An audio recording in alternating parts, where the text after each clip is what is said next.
All right, so this will be a video for chapter 15 of improving vocabulary skills. I encourage you to get your book and follow along as we go through this.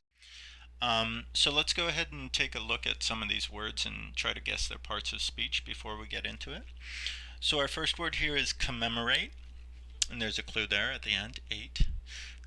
Complacent, consensus, deplete, diligent, empathy, menial, niche, transcend, and waive.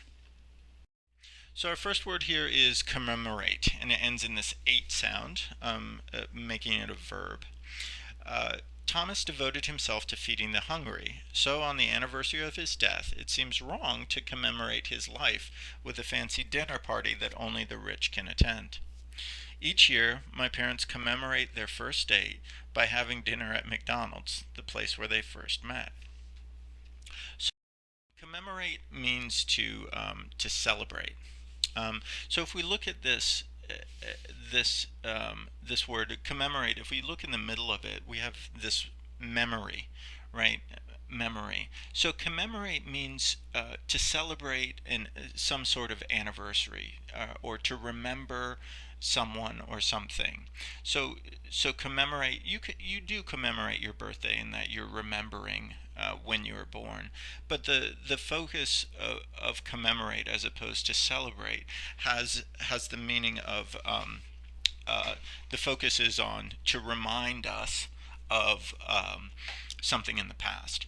So some of the holidays that commemorate important events are like the 4th of July. These are in the United States. So that's commemorating the Independence Day when the U.S. declared independence from Great Britain. Another one is, it's not celebrated as much, but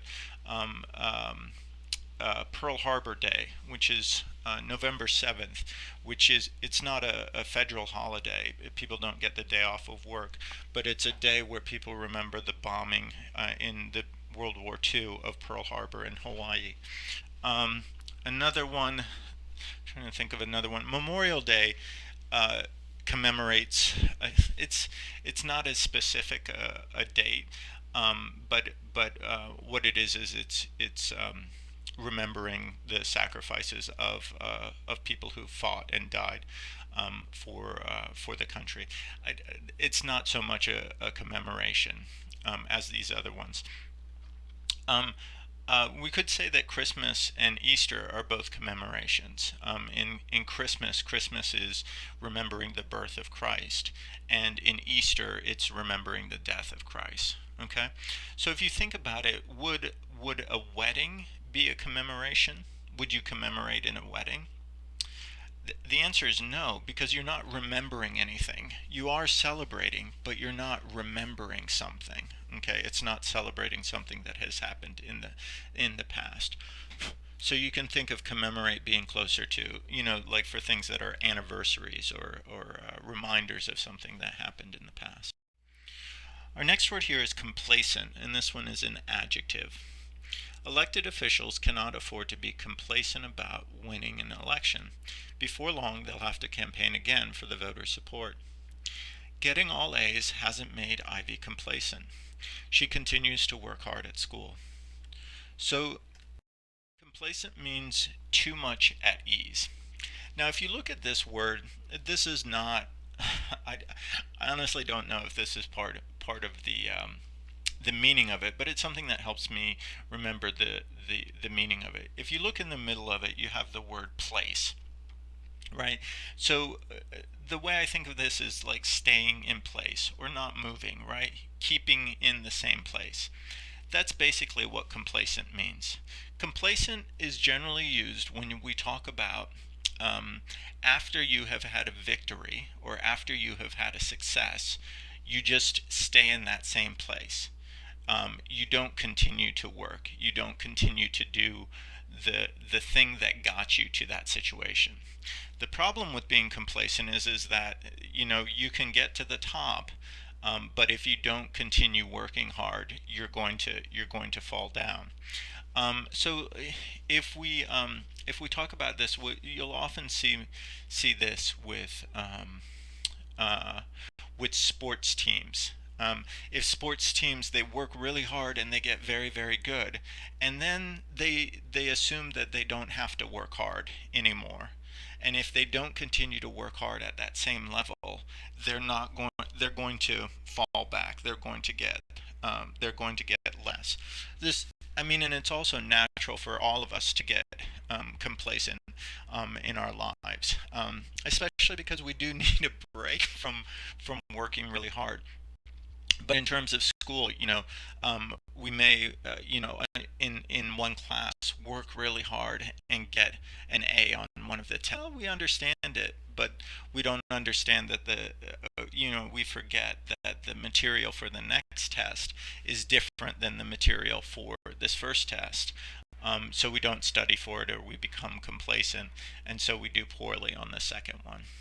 So this idea of too much as ease means that you're too comfortable with your situation. You're too confident about that you will continue to be successful without having to work hard. Our next word here is consensus, and this one is a noun. A vote revealed strong agreement among the teachers. The consensus was that they would strike if the school board did not act quickly to raise their pay. The family consensus was that we should go camping again this summer. Ray was the only one who wanted to do something else for a change. So the means the majority word, a majority view. Now the word that I always think of when I hear consensus is the word census, which is spelled differently. But anyway, a census is a survey. A census is a survey of normally a large population of people.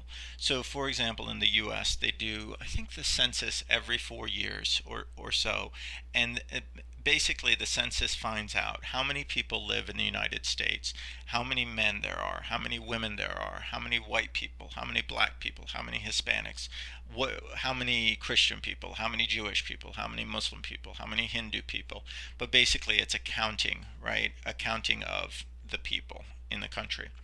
So that's a census. So what a consensus means, it's the same idea of that you're making some sort of counting.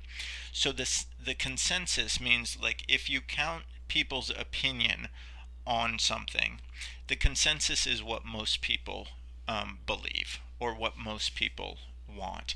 So, for example, if you have a large family, I don't even have that large of a family. I have a 5-person family. But when we go out to eat, it's hard to get a consensus, especially among my 3 boys, because to get them all 3 to agree on going to the same place, is a hard thing. Is a hard thing to do. Normally, the consensus, when you have a consensus, not everybody agrees. With it, but the majority of people agrees, and that, I guess, actually we do normally have a consensus, but it's 2 to 1, and so that means one person's always unhappy. But consensus means the majority, what the majority of people view or believe, or want.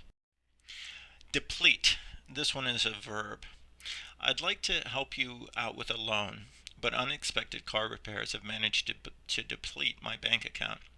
In order not to deplete their small supply of canned food, the shipwreck survivors searched the island for plants they could eat.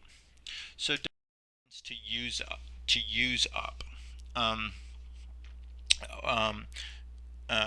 to use up. So normally when we use deplete for things like money or food or other things that we would save. So when you deplete it, like right now it's just after Halloween, so we we don't need to worry about depleting our candy supply. My 3 boys have huge bags filled with candy, but over the next months, they will deplete it, meaning that they'll use it all up. It'll all be gone. So deplete means basically to take something, from where there's some amount, taking it down to 0. Our next word here is diligent, and this is an adjective. I wish I had been more diligent about practicing piano when I was younger. It would be nice to be able to play well now. Diane was lazy when she first joined the family business, but she soon became so diligent that she inspired others to work harder. Diligent means hardworking. If we think about a word we just had in this chapter, it's actually an antonym of diligent, and that would be complacent. Complacent means you're not working hard. You're satisfied with the way things are, and you're too much at ease. Diligent is the opposite of that. If someone is diligent, it means that they're working very hard to succeed, or to complete some task. So, in the first example, if the person had been more diligent about practicing the piano, it means that as a child, they spent a lot of time hard working on learning the piano, to get better at it. In the second example, if you're diligent at your job, it means that you're consistently working hard. So diligent has this meaning of consistency. You continually do it and you continually work hard. So two parts to that. Our next word here is empathy, and this is a noun. Families who lost loved ones in the attacks on the World Trade Center and Pentagon have empathy for one another because of their shared grief. Miss Allen is an excellent career counselor, partly because of her great empathy. She understands each student's feelings and point of view. So empathy is a sympathetic understanding. Okay, sympathetic, great word, and we have the word sympathize. Um, you might not have had it. If you were in 21 or 22, you would have had it. But hopefully you know the word sympathize. Both of these words have the same root, this path, which actually comes from pathos, which is actually a Greek word, I believe it is. But pathos means feelings, or emotions. So when we say empathy, empathy means that you have the ability to share the emotions of someone else. So when you have empathy, it means that you're able to understand the feelings that someone else is having. Another way to say this is you are able to put yourself in someone else's shoes. So in order to have empathy, a lot of the time we have to have had a similar experience as someone else. So, for example, um, if you're if when you were a child, one of your parents died, you're going to have empathy for someone else who had the same situation because you know what it felt like, to lose a parent as a child. Now, myself, I don't know. I can sympathize with that. I can feel sorry for you, but I don't know that I can have empathy because my parents didn't die when I was a child, so I can't really have that shared feeling. Um, for example, another example would be if you have children and you're taking care of children, you're raising up children, you can have empathy for a new mother or a new father because you've been in that situation and you know what it's like, what it feels like to be in that situation. If you don't have children, you can sympathize, you can feel sorry for someone who has to be awake all night with a screaming child or a crying child, but you may not be able to have empathy with them because you don't know what that feels like because you haven't had the experience. Our next word here is menial. Um, Julio seems to think my summer job delivering pizza is menial work, but I've found that it requires some skills. Every job can be done with pride. Even menial jobs, such as washing windows or scrubbing floors, can be performed with care. Menial means is unskilled, and by this what we mean is that this is um, um, menial normally is describing work, or jobs, meaning that these are jobs that you don't need to have special training for. So, for example, being a doctor or a lawyer or an engineer or an architect, these are not menial jobs because they require training. Any person off the street can't just step in and do the job without any training. Um, but pardon me, delivering pizzas, we would consider it to be menial work. Not because it doesn't require some training, as much as it's something that anybody off the street could quickly learn how to do. The same thing for washing windows or cleaning floors. These are things, yeah, there's some training that you need, but anybody can, quickly come off the street and learn how to do that. Okay. The other thing I'll say about the word menial is that menial has more of a negative connotation or a negative meaning than the word unskilled. So if you describe someone's work as menial, you're saying two things. One thing you're saying is that it doesn't require a lot of skill, but the second thing you're saying is that it's not really a great job, that it's sort of a low level basic job for menial work. The next word here is niche, and this is a noun. Although her degree was in accounting, Kendra decided her niche was really in business management. So she went back to school for more training. Dom spent the years after college moving restlessly from job to job, never finding a comfortable niche for himself. So niche is a suitable place. Now, for those of you guys who took biology, and for those of you who remember biology, this is a word that we use in biology. When we talk about animals in nature, we talk about their niche, meaning what is the suitable place for them to live. Where is their part, or what is their job within the ecosystem? Okay. Niche is used in that. I won't get too much into that. So let's talk about what niche means for us. When you talk about a human's niche, it means what is the kind of work that the person should be doing that is appropriate for that person. That is where that person is best suited and most comfortable working in. So, for example, uh, the first example, the woman has a degree in accounting, but that's not her niche. That's not the place where she is most comfortable. It's not her sweet spot. For her, the place that she's most comfortable is in business management. Um, One of the things that's very difficult, especially when you're going to college and you're younger, is finding out what your niche is. What is it? What is it? That I want to do. That one I enjoy, and two that I'm good at. Really, that's your niche. Is when you match up those two things, and maybe also three I can make money at or I can live on.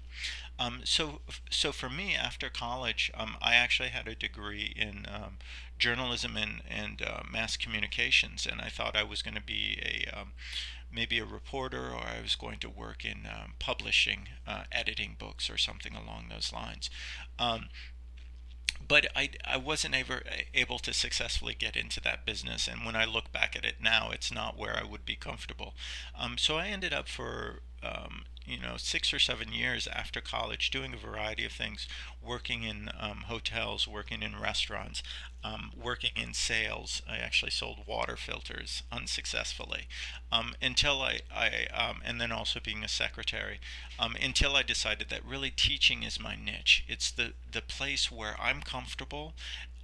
I think that I'm qualified. I have ability at it, and also I'm able to support my family. So all of these things come together. This is really your niche.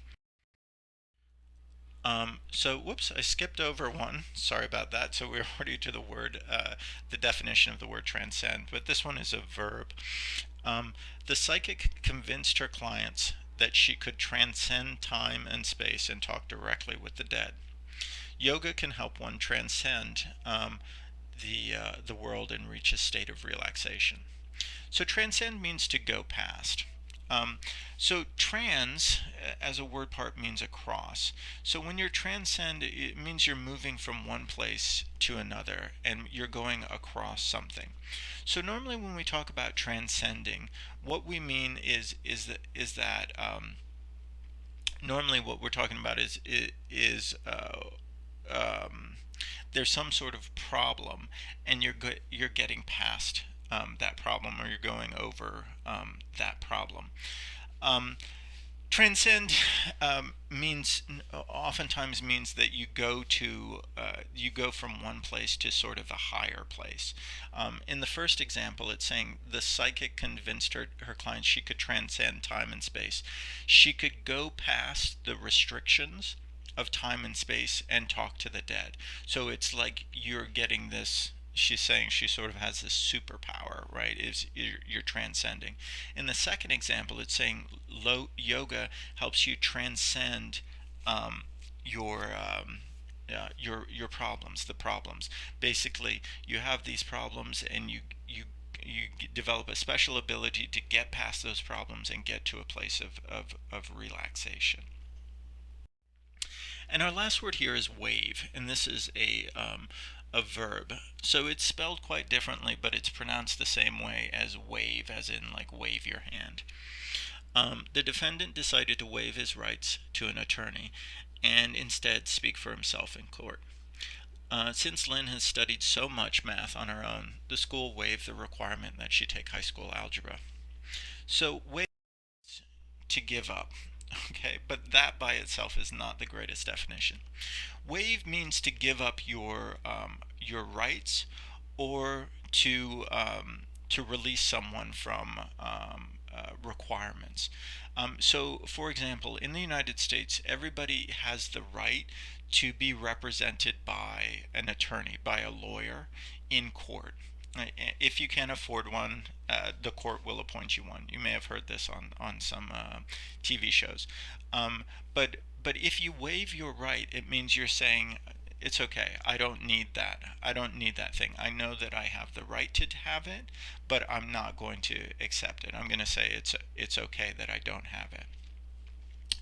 There's another right that in the legal system, that you have a right to a speedy trial, right?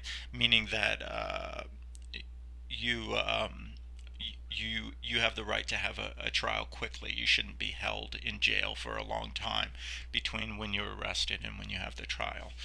Um, uh, but that's not something you waive. Anyway, moving on to the second example, we can also a university or an institution or a school can waive certain requirements.